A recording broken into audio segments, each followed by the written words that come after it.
Eto na ang part 2 ng ating palabas mga lods. Habang nag-uusap ng sekreto ang dalawa, sinabi naman ni Juwon na gusto niyang makipagkaibigan kay Sona. Habang tinutukso naman no Juwon si Sona na bakit daw ba natatakot si Sona sa kanya, tugon naman ni Sona na sino ba ang natatakot ako. Sabi ni Sona at hindi ako matatakot sa iyo Juwon, at biglang napalapit sa harapan ni Sona si Juwon at sinabing ganun ba, kaya pala tumitibok ng malakas yang dibdib mo habang takot na takot naman si Sona. Nakakatuwa di ba mga idol sa cute nilang dalawa?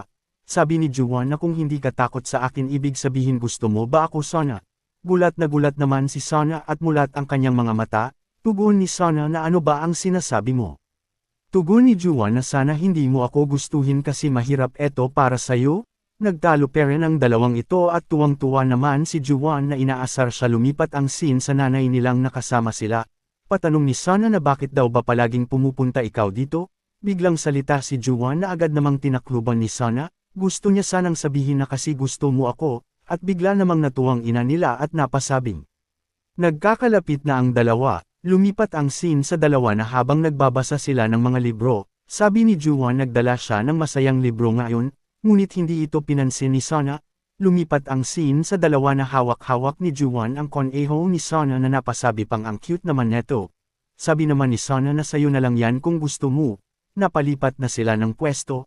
Tugon ni Sona hindi ko alam kung bahay ko ba to o sayo Juwon. Sabi ni Juwon na gusto niya palang nandito sa kanilang bahay.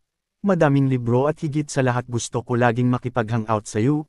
Tugon ni Juwon na tahimik naman magbasa si Sona kesa nung medyo bata pa siya.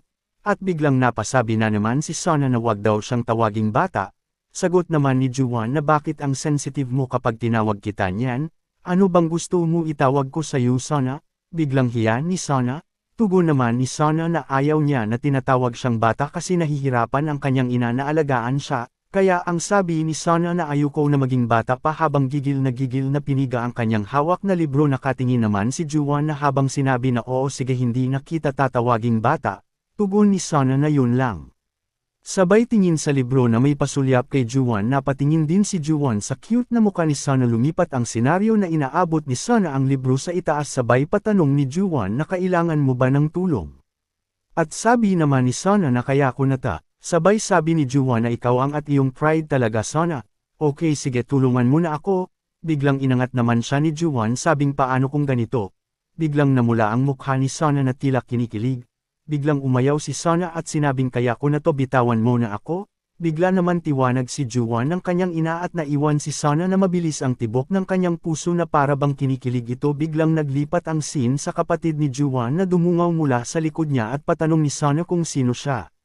Siyang ang aking kapatid ang cute diba? Sabi ni Juwon, habang pinagmamasdan silang dalawa ni Sona, at sinabing bakit sila dito naglalaro sa aming bahay.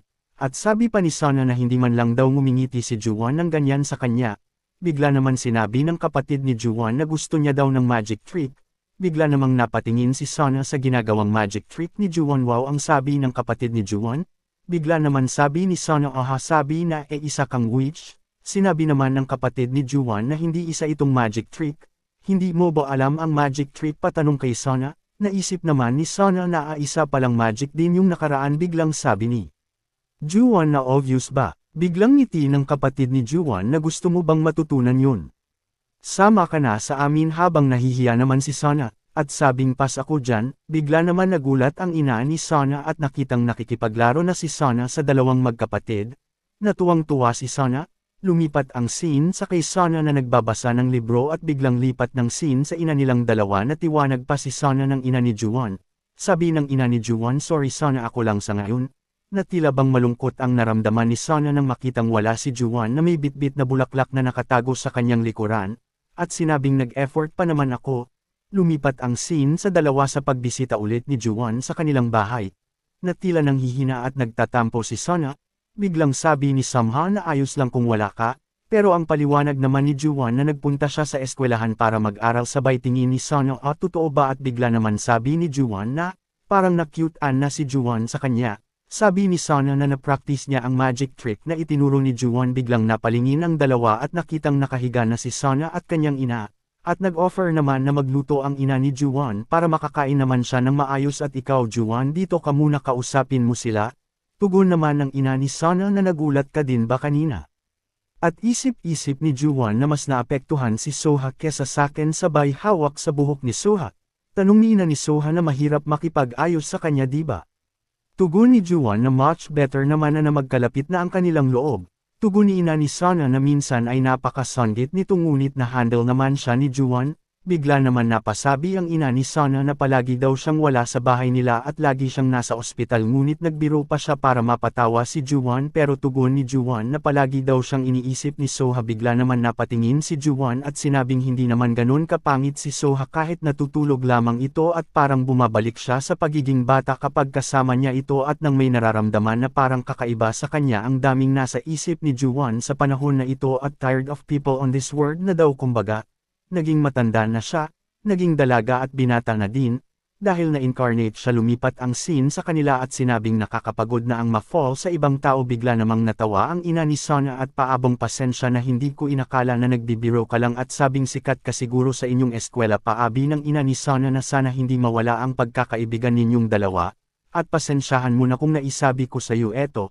Sa isip ni Juwon na baka ito ba ang huling kahilingan ng ina ni Sona at sabi ni Juwon na oo ako ang bahala kay Soha at biglang ngiti ng ina ni Sona. Lumipat ang scene sa burol ng ina ni Sona na pumanaw na bigla naman hinanap ni Juwon si Soha at nakita niya ito na nakaupo lamang sa hagdanan. Soha, ayos ka lang ba? Paabi naman ni Sona na ye ayos lang. Sabi naman ni Juwon na mahihirapan na siyang pumunta sa bahay ni Soha dahil wala na ang kanyang ina. At sabi naman ni Juwon na pwede ka namang pumunta sa bahay namin kahit anong oras at napalingon si Soha kay Juwon. Kapag naramdaman mo na pumunta sa bahay namin punta ka lang ang sabi ni Juwon. Pero bakit ka nandito Soha? Dapat nasa tabi ka ng ina mo? Tugon ni Soha na pero ang laki ng picture ni mommy na mimiss ko siya lalo. At ngayon ay hindi ko na siya makikita pang muli. Bigla namang nagkwento si Juwon na kapag namatay ang tao ay mabubugay ulit ito ngunit sa ibang katauhan naman. Patanong ni Sona so mabubuhay ba ulit ang mommy ko? Tugon ni Juwon hindi siya as your mom pero sa ibang katauhan na at tanong ni Soha makikita ko pa ba ang ina ko? Napailing si Juwon, mabubuhay muli ang iyong ina ngunit hindi niya maaalala ang lahat. Pero ang ina mo ay palaging nasa hospital ngunit kung mabubuhay muli siya ay healthy na siya at wala ng sakit. At paabi ni Soha na so hindi na pala siya magkakasakit. Tugon ni Sona na mabuti naman at hindi na siya magkakasakit pa at napangiti si Soha dahil sa comfort na ginawa Juwon at bigla na lang napalingon si Juwon kay Soha na nakahinga na ito ng maayos at bigla niyang niyakap si Soha ng mahigpit upang ma-comfort niya ito. Tumagal ng ilang minuto ang yakap ni Juwon.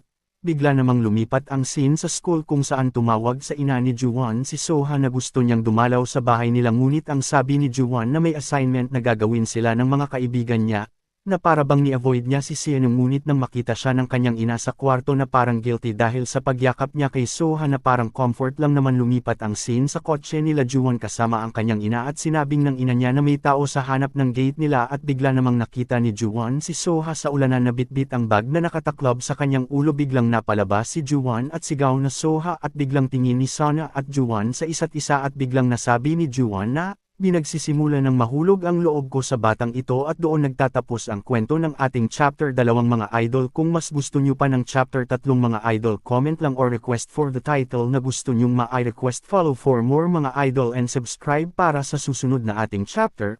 Maraming salamat sa inyo, thank you for watching.